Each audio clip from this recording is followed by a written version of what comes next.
मार्पा छुकिलोटो उनका जन्म 112 के आसपास दक्षिणी तिब्बत लाहोड्रिक लाहोब्रक क्षेत्र में चोकेचोकेर में हुआ था।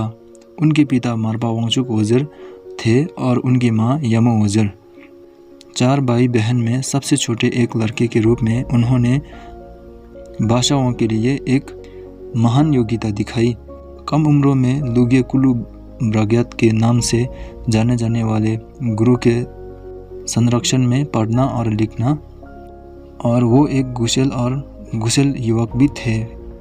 इसीलिए 15 साल की उम्र में उनके माता पिता ने उन्हें प्रशंसित विद्वान ड्रोकमेसा के हिस्से के साथ मंखर मुंगुरलिंग में बात के आश्रम में मार्पा ने 3 साल तक ड्रोकमी लोचावा के निर्देश में संस्कृत और भारतीय स्थायी भाषाओं का अध्ययन किया, लेकिन अपनी शिक्षाओं द्वारा दीक्षा और धर्म शिक्षा के लिए जाने वाले उच्च फीस का भुगतान नहीं कर सके। इसने मार्पा को दक्षिण में नेपाल और भारत की यात्रा करके अन्य शिक्षकों से धर्म की तलाश करने के लिए प्रेरित किया। इसके लिए वो न्यू लोचावा 11वीं शताब्दी, जिसे उन्होंने नेपाल जाते समय एक नौकर के रूप में देखा था। काठमांडू घाटी में मार्पा को एक बड़े गंगक का एक सामना करना पड़ा। अनुष्ठान प्रभ द्वारा कार्य किया नेपाली शिक्षक चिथेर्पा और पेन्टापा महान बंगाली निपुण नारोपा के दोनों शिक्षा चिथेर्पा से उन्होंने कटुस्फीट तंत्र और चेतना की अजभिक्रांति पूर्वक के अभ्यास साथ देवी बेताली उन्होंने पेन्टापा के साथ संस्कृत का अध्ययन जारी रखा। इन शिक्षकों ने नारपा को नारोपा से मिलाने के लिए भारत की यात्रा करने के लिए प्रोत्साहित किया, जो बाद में उनके प्रमुख गुरु बन गए। उनकी सलाह पर उन्होंने पहली बार नेपाल में 3 साल बिताई। बौद्ध स्थल स्वयंभू रहकर तरह की गर्मी के अनुकूल होने के लिए चिथेर्पा और पेन्टापा ने मार्पा को नारोपा के शिष्य प्रज्ञासी के संबोधित एक पत्र दिया, जिसमें महान बंगाली निपुण के परिचय का अनुरोध किया गया था। एक बार फिर न्यू लोचावा के साथ मार्पा ने भारत की यात्रा की और अंततः बौद्ध शिक्षा के महान केंद्र नालंदा में पहुंचे, ये जानने के बाद कि नारोपा पुल्हारी के वन ऋतिक में निवास कर रहे थे। न्यू ने मार्पा को एक ऐसे गुरु के तलाश करने से हतोत्साहित करने का प्रयास किया जिसने योग अभ्यास के लिए छात्रवृत्ति को छोड़ दिया था। निर्भीक मार्पा ने पुल्हारी की यात्रा की, जहां उन्होंने नारोपा से मुलाकात की और तांत्रिक दीक्षाओं और निर्देशों की एक श्रृंखला प्राप्त की। इनमें मुख्य रूप से उच्चतम योग तंत्र के माता और पिता भाग शामिल थे, जिनमें हे वज्र और गुही समाज तंत्र सबसे प्रमुख थे। भारत में इस अवधि के दौरान मार्पा ने नक्षत्र पंडित ज्ञान नागरथ और कुशल कुकुरिपा के साथ भी अध्ययन किया। उन्होंने आगे महान कुशल मित्रिपा के अध्ययन प्रशिक्षण लिया, जिसने उन्होंने महामुद्रा और आध्यात्मिक अनुभूति के दोहा गीतों की परंपरा पर निर्देश प्राप्त किया। और 12 साल बाद मार्पा फिर एक बार तिब्बत लौट आए। न्यू लोचावा के साथ मार्पा अंततः लोहाड्रेट में अपने मातृभूमि पहुंचे। उन्होंने पढ़ना शुरू किया, लेकिन जल्द ही भारत लौटने की इच्छा जताई। यात्रा के लिए प्रायोजक खोजने और यात्रा के लिए आवश्यक प्रावधान प्राप्त करने के लिए वो इस समय के दौरान वो अपने 2 प्रमुख शिष्य से मोक्टोन छोकु दोर्जे और सुटुनवंकी दोर्जे से मिले।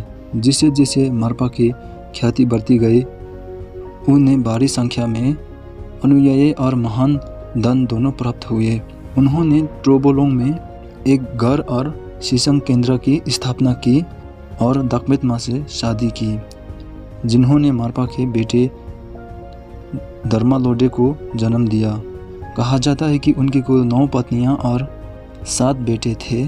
मार्पा ने फिर अपनी दूसरी यात्रा की, जहां उन्होंने फिर एक बार नारोपा, मेट्रुपा, कुकुरिपा और अन्य शिक्षकों से निर्देश प्राप्त किया। जब वो जाने की तैयारी कर रहा था, नारोपा ने आज्ञा दी कि वो एक बार फिर भारत वापस आए और अंतिम सेट प्राप्त करे। और 6 साल दूर रहने के बाद मार्पा तिब्बत लौट आए, जहां वे भूमि धारक और बौद्ध शिक्षक दोनों के रूप में जीवन में बस गए। उन्होंने प्राप्त दीक्षा और निर्देशों को प्रसारित करना जारी रखा।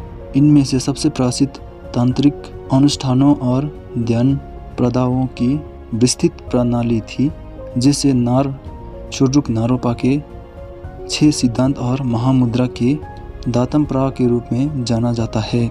दोनों महत्वपूर्ण काग्यू ब्राथा बन गए और अन्य तिब्बती बौद्ध स्कूल में प्रसारित किए गए। हालांकि मार्पा ने अपनी धर्म वंश को अपने पुत्रों तक पहुंचाने की योजना बनाई थी, लेकिन कम उम्र में ही धर्मालोडी की मृत्यु हो गई और नारोपा को अपनी प्रतिज्ञा रखने के लिए और मिलारेपा को एक भविष्य सूचक सपने से प्रोत्साहित होकर प्रशंसित मार्पा ने फिर भारत की तीसरी यात्रा पर चले गए। जब वे भारत पहुंचे तो मार्पा को पता चला कि नारोपा ने एक भटकते हुए योगी के गतिविधि में प्रवेश किया है। मार्पा ने कई महीनों तक चले अपने गुरु के लिए एक कठिन खोज की दूरदर्शी अनुभवों की एक श्रृंखला की अंततः नारोपा को खोजने में सफल रहे, जिन्होंने तब एक चक्र सवार के क्रम प्रसारण पर निर्देश से वो की श्रृंखला। नारोपा ने आगे उपदेश दिया कि इन शिक्षाओं को मिलारेपा से शुरू करते हुए प्रत्येक पीढ़ी में एक ही शिक्षा को प्रसारित किया जाए। 3 साल दूर रहने के बाद मार्पा फिर से घर लौट आए। हालांकि मार्पा की तारीखों के बारे में बहुत सारी परस्पर विरोधी जानकारी मौजूद है, लेकिन कहा जाता है कि 88 साल की उम्र में उनके ध्यान के अवस्थान में निधन हो गया था और बुद्धत्व प्राप्त की। उनकी मृत्यु के बाद मार्पा की प्रमुख शिष्य मिलारेपा ने उनकी शिक्षाओं को पूरी संसार में फैलाया और बहुत लोगों को बुद्धत्व प्राप्त किया। और ये था एक मार्पा की सच्ची कहानी। आप लोगों को ये पसंद आया तो लाइक शेयर सब्सक्राइब ज़रूर कर देना। मैं मिलता हूँ आप लोगों को अगली वीडियो में। तब तक के लिए टेक केयर।